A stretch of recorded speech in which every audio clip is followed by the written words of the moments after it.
চলুন সকালবেলার বাসি ভাত দিয়ে তৈরি করে ফেলি খুব সুন্দর হেলদি টেস্টি একটা রেসিপি। অনেকে বলে এটাকে ফ্রাইড রাইস। আসলে ফ্রাইড রাইস আর ঘরের তৈরি ফ্রাইড রাইসের মধ্যে একটা তফাৎ আছে। কীরকম?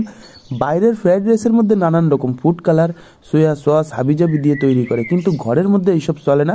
অতএব এই জিনিসগুলো বাচ্চারা খুব ভালোভাবে আর খুব সুন্দরভাবেই খেতে পারে। দেখতেই পারলেন কি কি সবজি এখানে আমি ইউজ করেছি। বিশেষ করে ক্যাপসিকাম 3টে কালারেরই ছিল। ঘরের মধ্যে 3টে কালারের ক্যাপসিকাম নাই বা থাকতে পারে, তাতে কি হয়েছে, যা যা আছে তাই তাই দিয়ে বানিয়ে ফেলো এই সুন্দর রেসিপিটা।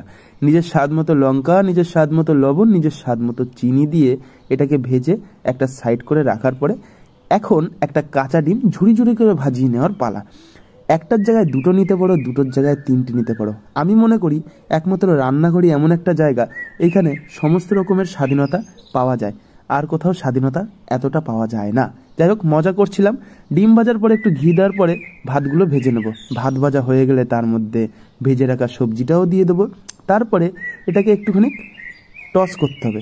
ঠিক আছে, এটা একটু ভদ্র ভাষায় বললাম, টস না, একটু কষাতে হবে। তারপরে ধনেপাতা ছিটিয়ে রাখার পরেই তৈরি হয়ে যাবে আমাদের সুন্দর রেসিপিটা।